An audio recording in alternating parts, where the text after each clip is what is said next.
Cando eu era máis pequeno, pasábanse moitas noites na cociña, non se atendía á televisión nin a nada, falábase, eu principalmente escoitaba.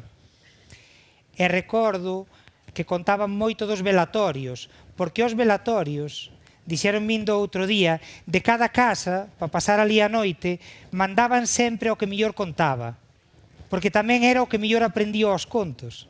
E despois volvía para a casa e traía que conversar.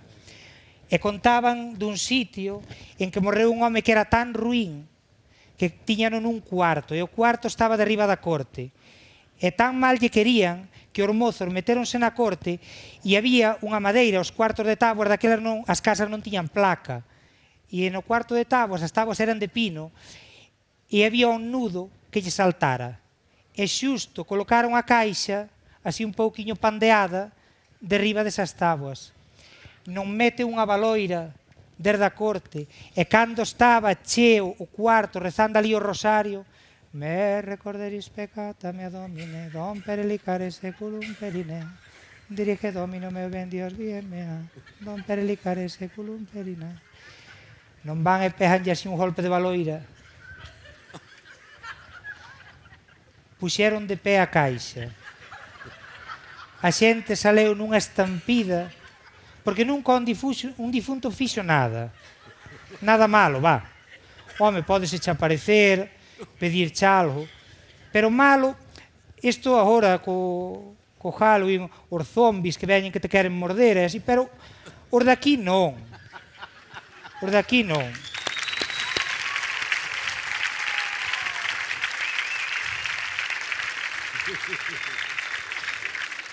Digamos que anque en vida foras un sinvergonza, a morte edúcate.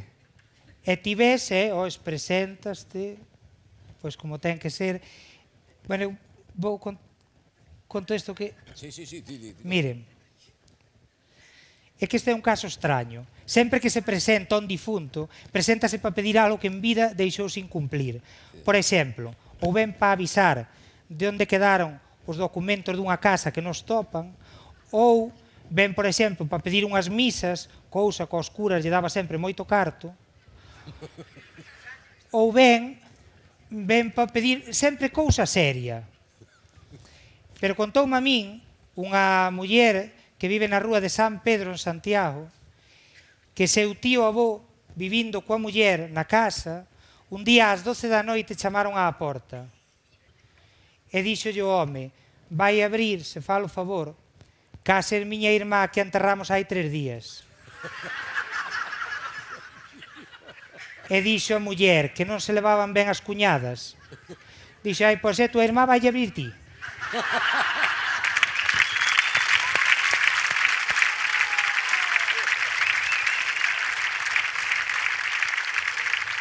No, pero dixo, muller, ti estás a pé.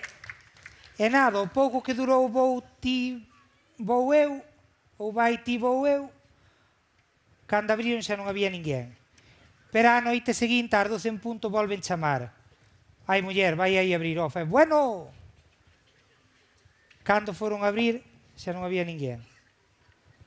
A terceira noite, diti que estaban sobre aviso. Ás 12 volven chamar. Abre lá a porta e, efectivamente, era a cuñada.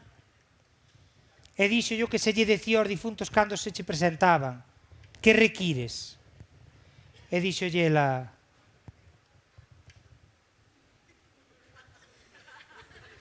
claro, eu que sei, esperaría topar o irmão. Topouse que a cuñada, eso corta a voz. Dixo unhas lijas par medias. E dixo a cuñada, pero vamos a ver, ves 3 días aquí tocar a fandanga para vir pedir unhas lijas par medias. E dixo, ai, muller, se ti souperas o que é ter que estar tirando por elas para arriba toda a eternidade. Ese foi o caso. Bueno, que nos faltaba por contar, Celso? Unha cousa bonita. E isto contoume a min e pedinlle permiso para podelo contar un amigo meu que se chama Carlos Calvo Ulloa, Temos que dar as gracias a Carlos. Sí, por suposto que sí, porque é unha historia que a mí me pareceu... Pero é unha historia misteriosa. Cando os contadores galegos imos fora de Galicia, chamaller moito a atención que en calquera lugar ti falarlle de que aquí os mortos aparecen para vir pedir calquera cousa e quedan así, ca boca aberta, porque é casi un patrimonio cultural noso. E entón, el contoume un día que estábamos tomando algo por aí, díxome, mira, ti coñeciches, acordaste de meu tío? Eu pregunteille cal deles, díxome que morreu hai 3 anos. Dixen, eu acordo, era un home serio, un home que sempre o vía paseando ali pola calle principal. E resulta que me dixo, pois mira, morreu cunha pena na máis. E a pena coa que morreu foi que na súa casa non lle creran unha cousa que a él lle pasou cando tiña 16 anos. Cando chegou á casa e a contou, súa avoa díxolle, non dixas eso, que ti és un fantasioso. El que era un home tan serio, pareceulle tan mal que lle chamaran fantasioso, e toda a vida lle quedou acordando hasta o día da morte. E o que lle pasou foi isto. Nas casas, esta hecha é de moito traballo para unha casa de labranza. Entón mandaban sempre, cando había un enterro, pois mandaban ao mozo, sempre quedaban os grandes na casa, ou mandaban ao vello, xente que tuvera menos que facer. E entón el dixeronlle, vai tá a casa de tal, que era noutra aldea, que é un tierro de fulano a tal hora. Entón el foi, pero era o tempo en que empezaban as cireixas a rubiar e el enredou polo camiño, parou na cirdeira de fulano, parou na outra cirdeira, non dou nombres dos donos das cirdeiras porque ainda poden vir reclamar hoxe. E entón, claro, entre subir e baixar e comer, el houve un momento en que se dou conta de que chegaba tarde. E entón dixo, ai, que non chego pa o enterro. E era moza e botou unha carreiraza a correr hasta a casa do difunto. E cando chegou á casa do difunto, chegou completamente sudado. E tiñan no murallón que tiña por fora a casa unha fonte pejada cun cano de auga na máis. E entón el que fixo? O primeiro, antes de entrar, beber e lavar a cara. E cando levantou a vista, sentado no pilón da fonte estaba o difunto. Coa escopeta nunha mao, a canana dos cartuchos, 2 perdices colgando desta perna do pantalón e unha lebre colgando desta outra. E díxolle, ai ó, que milagro ti por aquí. E díxolle, eu veño por usted. Dixo, bueno, pois, vai pa dentro. Dixo, non, pero ten que vir usted tamén. Dixo, non, amigo, eu pa dentro non vou, que se eu vou pa dentro a min entérranme. E dixo, pois eu se non vou pa dentro a min matan ao chegar á casa. Dixo, bueno, pois vai entrando.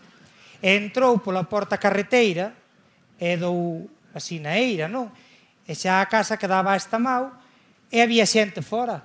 Entón, el meteuse por entre a xente, estaba a cociña á mao dereita e a mao esquerda á porta do cuarto onde tiñan depositado o difunto. E entrou no momento en que daquela levabas a caixa aberta. Entón, estaban pechando a caixa. E ali o veu.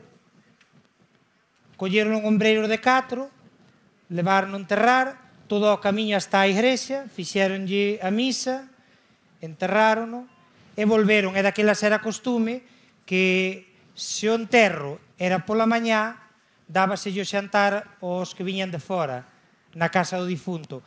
Se o enterro era pola tarde, dábaselle a cena. Entón, cando entraron todos na casa de volta do enterro, non houbo quen soupera explicar, ali no mesao de mármore, ao pé da cociña económica, quen deixara 2 perdices e unha lebre. E cando el chegou á casa contando isto, foi cando a súa avoa lle dixo, cala a boca, ti és un fantasioso. El morreu coa pena de que non lle creran. E esa foi a historia. Fantástico, eh? Sí, é unha historia moi bonita. Bueno, veña, algo quedou a pasada semana, o tema da caza. Si é que onte fun noutro onte. Como lle sei os horarios a Caspatín, fun ao sitio onde el toma o viño pola noite. Os que non estuveran a semana pasada podemos recordar Caspatín, quen era? Bueno. Si é posiblemente un dos millores contadores memorialistas de Lalín e arredores, incluído Venezuela, Argentina. Sí. Zonas de influencia. Todas as zonas de influencia. Porque el sabe de cada casa de Lalín, coñece entre 3 e 4 xeracións. E despois contache de todo. Quen se casou con quen, de que traballa, que estudiou, que lle pasou, que fixo. É unha enciclopedia, sí. E aparte é moi bo cazador dos que a mí me gustan, que eu non son cazador, pero dos que van cazar por andar ao monte. É como me decía a min José da librería Alvarellos, dicíame, eu non vou de caza para traer un coello para a casa, eu vou de caza por sentir cantar os cás. Gustáballe cando cheiraban o rastro, os cás alegranse moito, e van El decía que iso era o que máis o satisfacía, inda que non pillara nada, volvía para a casa contento, sabendo que tiñan os cás vos, que é tamén unha das cousas das que presume Caspatín. Correcto. E eu, antes de contar de Caspatín, quería recordar algo que contaba meu avó de cando era novo, e isto si é unha cousa sorprendente pos tempos de agora, porque xa non hai os invernos que había antes. En Lalín mínimo, no inverno viñan 3 días completos de neve. E entre o primeiro e o segundo a xente non botaba a porta para fora da casa. E ao terceiro día meu avó saía ou cunha sacha ou cun pau ao monte, cazar coellos. Nin necesitaba escopeta, nin necesitaba can, porque o coello tiña que sair do toco buscar comida, pero o coello entre a neve non se defende. E entón meu avó ibas a paso normal e pillábalo. E daquelas non era, como din agora, deporte. Daquelas era tamén parte da mantenza dunha casa. Poder traer unhas troitas ou poder traer un coello do monte valía moito, quitaba moito a fame. Pero de Caspatín chamame a atención porque eu dixen que era moi bo criador de cás e tenlle moito cariño aos cás. E chama por eles non coa voz, el ten un cornetín. E un día estaba eu baixaba da casa de meus pais e vino el na porta da súa furando unha caracola do mar, unha caracola grande, e estaba cunha punta e non lle ibas, cascarilláballe, e saleu Tito da Dalvi e dixo, espera que teño aí un trado cunha broca fina. Entonces aí furou e probou Tito, deronme a min, dixo, non, xa probaste vos, xa ben, non son eu o mellor músico. E volveron probar, e aí Caspatín fixo máis forza e pum, saltou da caracola un verme negro que estaba ali momificado dentro da caracola, pero aí pensaron que lle quitaran, quitándolle o tupimento, pois que xa iba a soar. Nada, non sacaron unha nota clara. E dixo Caspatín, volvín ter que chamar polos casco cornetín. E leveino o outro día ao monte e fomos a tal sitio e chamei, oer, viñeron os meus, viñeron os doutro, todos os cas comigo. E cando estábamos cerca da aldea, era pola mañá cedo, nunca deberon escoitar un cornetín que saliron á porta das casas pensando que viña o do pescado. Vendelo pescado, cousas curiosas, non?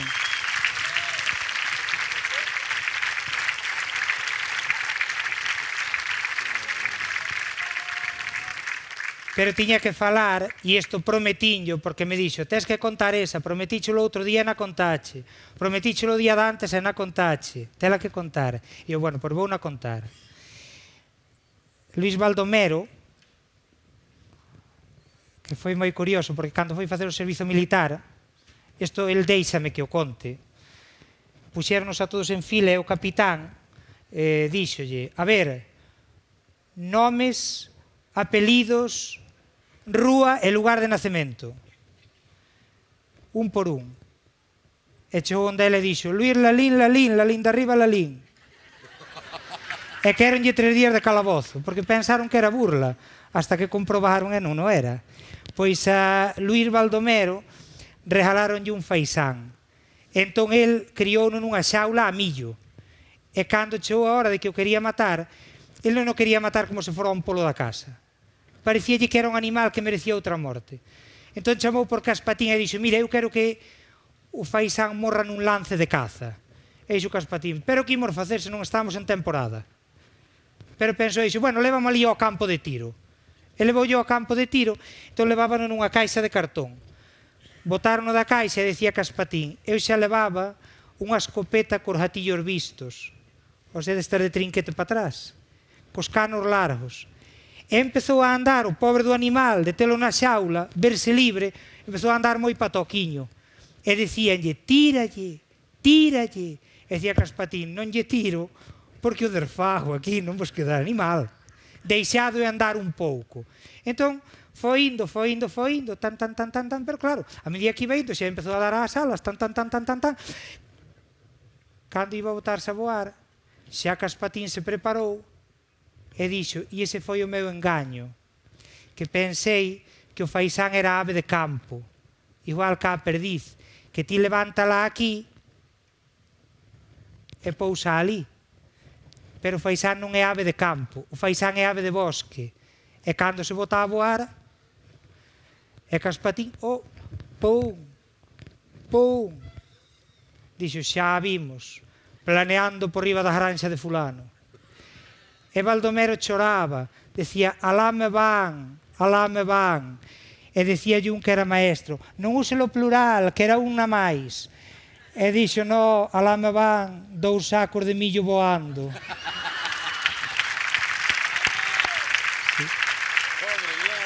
Creo que esta noite nos vas falar sobre...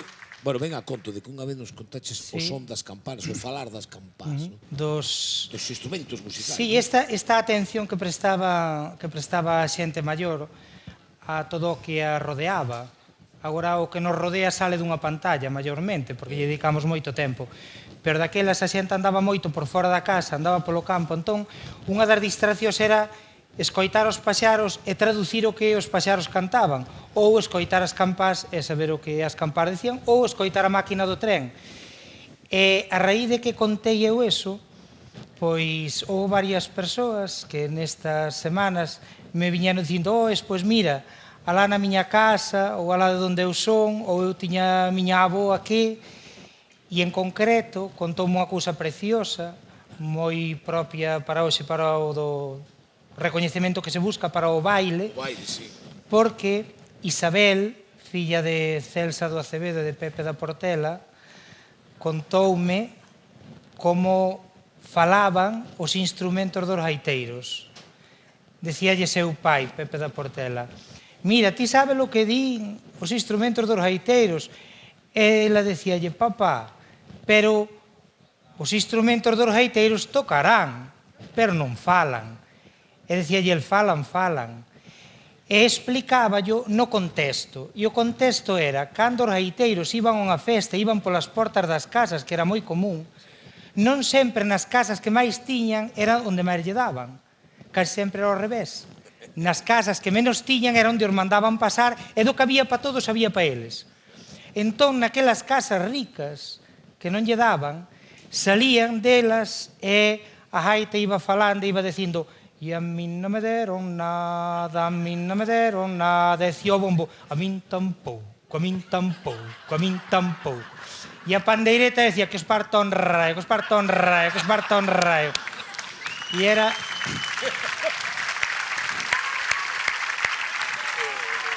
E era moi bonito. E contábanme tamén Luís de Baldomero o falar dunha campá, que aquí quero facer unha explicación, porque agora que en casi todas as aldeas chegou a concentración parcelaria, miña avoa daba unha explicación moi clara da necesidade, non da concentración, senón da necesidade do minifundio, porque ela tuvo que emigrar para Bos Aires e os irmáus que quedaron, cando houbo as partillas, tiñan que recibir para poder vivir. E daquelas, sobre un 90% da xente vivía do campo ou necesitaba do campo. Entón, decía a miña avoa, nós éramos 7 irmáus. Entón, como houbo que repartir, se cada un necesitábamos unha mija de prado para ter erva, unha mija de monte para ter toxos, unha mija de carballeira para ter leña, unha miga de souto para ter castañas, unha miga de leira para ter millo, patacas e fabas, e unha miga de horta para ter as cousas da horta. Entón, claro, se había aínda un anaco grande, ti reparte un 7. E entón en Moneixas había seica, pois chegou a dividirse tanto, que hoes había algún que daba feito un rejo na máis. E para tapar o rejo tiña que lle quitar a terra ao veciño. O sea, nin pa eso tiña. E había un vello ali que, estando traballando dous homes, iban dous, un para darlle conversación e outro para traballar, porque para facer un rejo chegaba un solo. E entonces empezábanse a queixar, e daquelas as queixas facíanse en alto, facíanse en público, para que a xente soupera. Eu non sei se ustedes acordan, pero miña aboa, por exemplo, decía cando en Lalinde, onde eu veño, a xente iba falando en alto pola rúa e non era unha extrañeza, non a trataban de tola. Acórdome que ela un día falaba de que viña un home abanicando uns papéis e outro, desde a outra beira rúa, dixo, yo, es que che pasa? Porque o home viña abanicando e viña baduando. E dixo, que me va a pasar? Jódenme ben. Veño de pagar a contribución. E o outro, claro, dixo, home, pero excusaste queixar, que a contribución pagámola todos. Dixo, non, a mí non me amarga pagar a contribución. A mí o que me amarga é ter que asinar ali onde pon el beneficiario. Beneficiario de qué? Claro. De pagar. Beneficiario de pagar.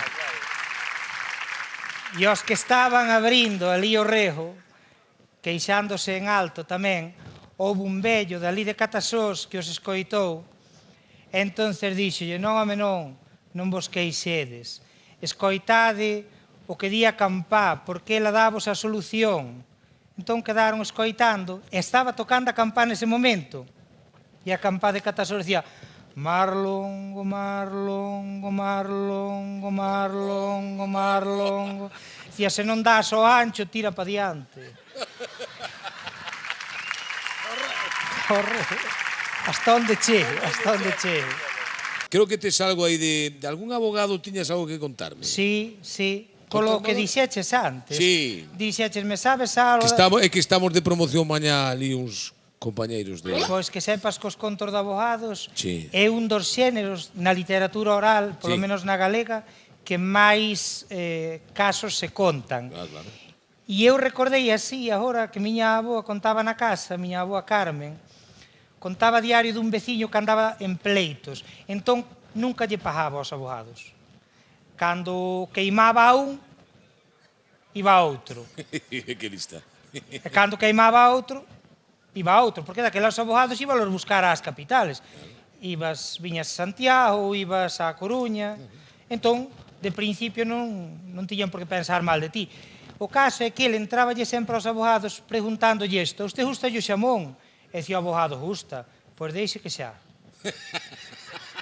A usted gustan as troitas? Dixo, gustan, pois deixe que xa. A usted gusta a carne de xato? Dixo, gusta, pois deixe que xa. Pero deixe que xa, acababa o xuicio, nin lle pagaba, nin nada lle traía. E os abogados dicen, pero vamos a ver, deixe que xa, dixo, deixe que xa comerá. Válgame Dios.